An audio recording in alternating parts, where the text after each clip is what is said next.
ഓം ഗുരുർബ്രഹ്മ ഗുരുർവിഷ്ണു ഗുരുദേവോ മഹേശ്വര ഗുരു സാക്ഷാത് പരബ്രഹ്മ തസ്മൈ ശ്രീ ഗുരവേ നമഃ. ഓം ശ്രീ നാരായണ പരമ ഗുരവേ നമഃ.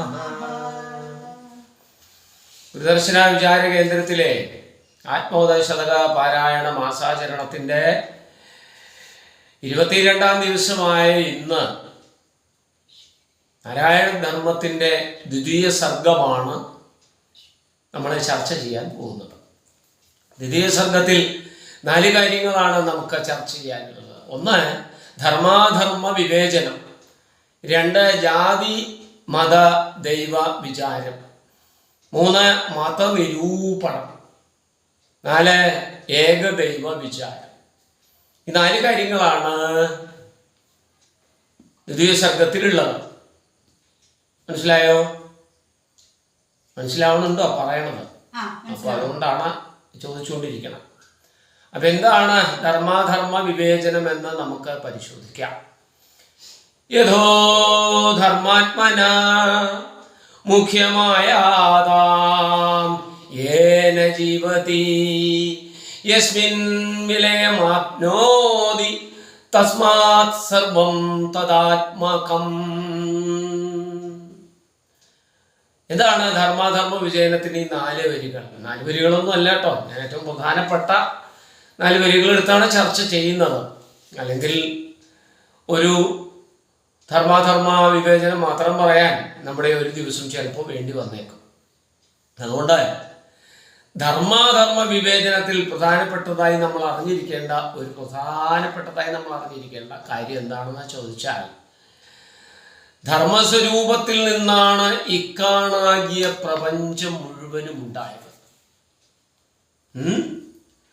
കാണാകിയ പ്രപഞ്ചം മുഴുവനും ഉണ്ടായത് ധർമ്മസ്വരൂപത്തിൽ നിന്നാണ്. അതുകൊണ്ട് ധർമ്മത്തിൽ നിന്ന് സർവവും ഉത്ഭവിച്ച് ധാർമ്മികമായി നിലനിന്ന് ധർമ്മത്തിൽ തന്നെ ലയിച്ചു ചേരുന്നു. മനസ്സിലായോ? അതുകൊണ്ട് നമുക്ക് അടുത്തതിലേക്ക് പോകാം. ജാതി മത ദൈവ വിചാരം. ലോകത്ത് ഏറ്റവും കൂടുതൽ ചർച്ച ചെയ്യുന്ന ഒന്നാണ് ജാതിയും മതവും ദൈവവും. നാരായണ ഗുരു പറഞ്ഞിരിക്കുന്നത് എന്താണ്? മനുഷ്യാണാം മനുഷ്യത്വം ജാതിർഗോത്വം ഗവാമ്യഥാ നൈവ സാ ബ്രാഹ്മണാദിര്യൗ ഗതികാദിദൃശ്യത. പശുവിന് പശുത്വമാണുള്ളത്. പശുവിന് കൊമ്പുണ്ടായതുകൊണ്ട് അത് പശുവുമില്ല, കൊമ്പുള്ളതെല്ലാം പശുക്കളാവില്ല. പശുത്വം പശുവിനുള്ളതുപോലെ മനുഷ്യനുള്ളതാണ് മനുഷ്യത്വം. ആ മനുഷ്യത്വം ഉള്ളതാണ് മനുഷ്യനെങ്കിൽ അവിടെ ബ്രാഹ്മണനെന്നോ വൈശ്യനെന്നോ ശൂദ്രനെന്നോ പിന്നാക്കക്കാരനെന്നോ അങ്ങനെ മനുഷ്യനെ വേർതിരിവില്ല. അങ്ങനെ വേർതിരിവുണ്ടല്ലോ മാഷേ എന്ന് എന്നോട് ചോദിച്ചാലോ? അങ്ങനെ വേർതിരിവുണ്ടാക്കിയത് ആരാ? വിവേകികളും അസത്യാത്മാക്കളുമാണ് എന്ന് മനസ്സിലാക്കിയാൽ മതി. മനുഷ്യനുണ്ടായിരിക്കേണ്ട പ്രഥമവും പ്രധാനവുമായ ഗുണം എന്താ പറഞ്ഞേ? മനുഷ്യത്വം. അതില്ലെങ്കിൽ അവൻ മനുഷ്യനല്ല. അതുകൊണ്ട് നമുക്ക് 3-ാമത്തെ മതനിരൂപണത്തിലേക്ക് ഒന്ന് പ്രവേശിക്കാം. എന്താണ് മതം? നമ്മളെല്ലാം ഒരുപാട് മതം കേട്ടു, മതവൈരങ്ങൾ പോരുകൾ ഒക്കെ നടക്കണു ഇല്ലേ? അതുകൊണ്ട് മതം എന്താ? അഭിപ്രായോ മതം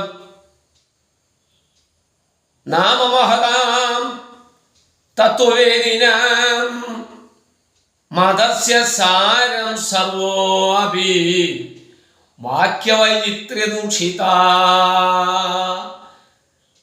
മതം എന്ന് വെച്ചാൽ അഭിപ്രായം എന്നേ അർത്ഥമുള്ളൂ, അതിനപ്പുറത്തൊരർത്ഥമില്ല. ഇനി അപ്പുറത്ത് വല്ല അർത്ഥം ഉണ്ടെങ്കിലോ അത് വാക്യവൈചിത്ര്യദൂഷിത, വാക്യത്തിന്റെ വിചിത്രതയിൽ കൊണ്ട് ദൂഷ്യം വന്നതാണ്. മതമെന്ന വാക്കിനെ വിചിത്രമായി വ്യാഖ്യാനിച്ച് ദൂഷിപ്പിച്ചു കളഞ്ഞു. അഭിപ്രായമാണ് മതം. യേശുവിൻ്റെ അഭിപ്രായമാണ് യേശു മതം. ബഹായിയുടെ അഭിപ്രായമാണ് ബഹായി മതം. മുഹമ്മദിന്റെ അഭിപ്രായമാണ് മുഹമ്മദ് മതം. അതുപോലെ മതങ്ങളെ പരിഗണിച്ച് കൈകാര്യം ചെയ്താൽ മനുഷ്യന്മാർ തമ്മിലുള്ള മതസ്പർദ്ധ ഉണ്ടാവുകയില്ല.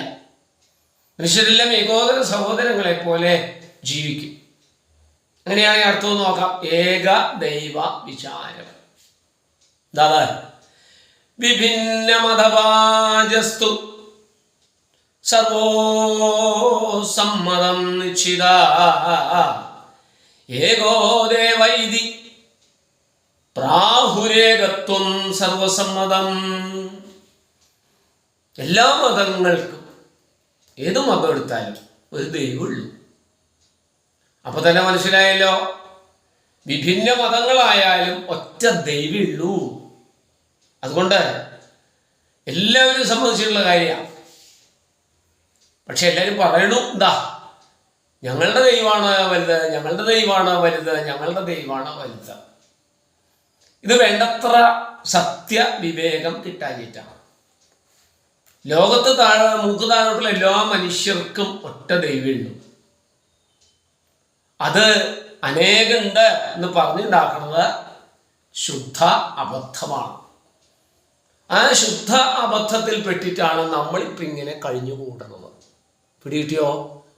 ആ ശുദ്ധ അബദ്ധം നമ്മളെ ഇങ്ങനെ കൊണ്ടു നടക്കുകയാണ്. മനസ്സിലാവുണ്ടോ? അതാണ് കാര്യം. അപ്പൊ ഈ ശുദ്ധ അബദ്ധത്തിൽ നിന്ന് മാറി മനുഷ്യന് ഏകദൈവ വിചാരത്തോടെ എന്ത് പ്രാർത്ഥിക്കണം, എങ്ങനെ പ്രാർത്ഥിക്കണം? ഏകദൈവമേ ഉള്ളൂ എന്ന് കരുതിയിട്ട് ആ ഏകദൈവത്തിൽ മനസ്സിനെയും ഹൃദയത്തെയും ആത്മാവിനെയും ഉറപ്പിച്ച് നാക്കുകൊണ്ട് നാം ആദ്യം ചൊല്ലിയത് ഓർമ്മയുണ്ടാവുമല്ലോ. ആ ചൊല്ലലിൽ എല്ലാം ഉണ്ട്. അതൊരു അദ്വൈതമായ, നൂറ്റാണ്ടുകൾക്ക് മുമ്പ് അദ്വൈതമായി ചൊല്ലിത്തുടങ്ങിയ ഒരു പ്രാർത്ഥനയാണ് എന്ന് മനസ്സിലാക്കിയെങ്കിൽ ഇത് നമുക്ക് എയറിലേക്ക് അയക്കാനുള്ളതാണ്. ഇതിവിടെ അവസാനിപ്പിച്ചിട്ട് നിങ്ങൾക്ക് ഓരോരുത്തർക്കും ഇപ്പോൾ പറഞ്ഞതിൽ എന്തെങ്കിലും സംശയമൊക്കെ ഉണ്ടെങ്കിൽ ദ്വിതീയ സർഗത്തിൻ്റെ ചോദ്യങ്ങളെ ചോദിക്കാം. ഉത്തരങ്ങൾ ഇവിടെ നിന്നും പറയുന്നതായിരിക്കും. അതുകൊണ്ട് തൽക്കാലം ഇന്നത്തെ രണ്ടാം സർഗം ഇവിടെ അവസാനിപ്പിച്ചിട്ട് യാത്ര പറയുന്നു. നിങ്ങളുടെ സ്വന്തം കൊടുവഴങ്ങ ബാലകൃഷ്ണൻ മാസ്റ്റർ.